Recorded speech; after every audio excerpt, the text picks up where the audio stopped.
మద్యం మీదన మా ప్రభుత్వం మద్య నిషేధం చేస్తుంది దశల వారీగా అని చెప్పినటువంటి జగన్మోహన్ రెడ్డి ఆ తర్వాత ఏడాదికి 25,000 కోట్ల ఆదాయం వస్తుంది, ఇంకా రాబోయే రోజులు ఇది 30కి వెళ్తుంది, 35కి వెళ్తుంది అంటూ రాబోయే 10-15 ఏళ్ల ఆదాయాన్ని లెక్క చూపెట్టి తనఖా పెట్టి అప్పు తీసుకున్నాడు అంటూ తీవ్రస్థాయిలో విమర్శలు చేస్తూ ఎలక్షన్స్ దాకా వచ్చినటువంటి చంద్రబాబు నాయుడు గారు తాను అధికారంలోకి వచ్చిన తర్వాతన ఇప్పుడు ఏడాది తిరక్క ముందే 1,60,000 కోట్ల అప్పు చేయడంతో పాటుగా రాబోయే రోజుల్లో మైనింగ్ ద్వారా ఇన్ని వేల కోట్ల రూపాయలు వస్తుందని చెప్పి లెక్క చూపెట్టి దాని మీద కూడా అప్పులు చేశారు అన్నటువంటి ఆరోపణ చేసుకొస్తుంది వైఎస్ఆర్ కాంగ్రెస్ పార్టీ. ఈ ఆరోపణలో భాగంగా బుగ్గన రాజేంద్రనాథ్ రెడ్డి తాజాగా రంగంలోకి దిగి లెక్కలు చెప్పుకొచ్చారు. రుణ సమీకరణ కోసం రాజ్యాంగంలో 203, 204, 293(1) అధికారులను చంద్రబాబు ప్రభుత్వం ఉల్లంఘిస్తోందని ఆరోపించారు. స్వపరిపాలనలో తొలి అడుగు పేరు జరిపిన కార్యక్రమంలో చంద్రబాబు ఆస్తులు తాకట్టు పెట్టకుండా, మద్యం ఆదాయం తాకట్టు పెట్టకుండా సంపదను సృష్టిస్తున్నట్టు చెప్పారు. ఏపీఎండీసీ ఆస్తులను తాకట్టు పెట్టడం నిజం కాదా?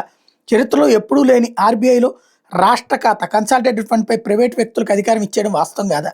ఏ కారణం వల్లైనా ఏపీఎండీసీ బాండ్ కొనుగోలు చేసిన వారికి అప్పు కట్టకపోతే దాన్ని నేరుగా ఆర్బీఐలో ఉన్న రాష్ట్రానికి చెందిన కన్సాలిడేటెడ్ ఫండ్ నుంచి ఎటువంటి ముందస్తు అనుమతి లేకుండా వాళ్ళకి రావాల్సిన మొత్తాలను డ్రా చేసుకోవచ్చు. దీనికి ప్రభుత్వం ఆమోదం తెలిపింది. ఇది రాజ్యాంగ ఉల్లంఘన కాదా అంటూ నిలదీశారు. వైసీపీ ప్రభుత్వం చివరి ఏడాది పన్ను ఆదాయం 93,354 కోట్లు, కూటమి ప్రభుత్వం తొలి ఏడాది వచ్చిన పన్ను ఆదాయం 96,227 కోట్లు. అంటే తేడా కేవలం 3% మాత్రమే పెరిగింది. అప్పులు చూస్తే 23-24 చేసిన అప్పు 62,720 కోట్లు, కూటమి ప్రభుత్వం తొలి ఏడాది చేసిన అప్పు 81,579 కోట్లు. అంటే వైఎస్ఆర్సీపీ ప్రభుత్వం చివరి ఏడాది కంటే కూటమి ప్రభుత్వం తొలి ఏడాదిలో 30% అప్పు అధికంగా చేసింది. 23-24 మూలధనం 23,330 కోట్లు ఉంటే కూటమి ప్రభుత్వం తొలి ఏడాది చేసిన మూలధనం ఏం కేవలం 19,170 కోట్లు. అంటే వైసీపీ ప్రభుత్వం చివరి ఏడాది కంటే కూటమి ప్రభుత్వం తొలి ఏడాదిలో మూలధనం 18% తక్కువగా చేసింది. వైసీపీ పాలనలో చివరి సంవత్సరం అంతకు ముందు సంవత్సరం 22-23లో పన్ను ఆదాయం 77,800 కోట్లు, 23-24లో 86,000 కోట్లు. అంటే 10% ఆదాయాన్ని వైఎస్ఆర్సీపీ ప్రభుత్వం పెంచింది.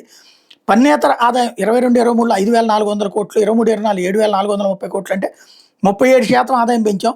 మొత్తం రాష్ట్రానికి వచ్చిన ఆదాయం 22-23లో 83,200 కోట్లు, 23-24లో 93,354 కోట్లు. అంటే 12% ఆదాయం పెరిగింది. కూటమి ప్రభుత్వం పెంచింది 3%. మా హయాంలో 22-23లో చేసినప్పుడు 52,528 కోట్లు, 23-24లో 62,720 కోట్లు మాత్రమే. అంటే కేవలం 19% పెరిగితే కూటమి ప్రభుత్వం 30% అప్పు పెంచింది. దీన్ని బట్టి చూస్తే వైఎస్ఆర్సీ ప్రభుత్వాలను సంపద సృష్టి జరిగింది అంటూ చెప్పుకొచ్చారు.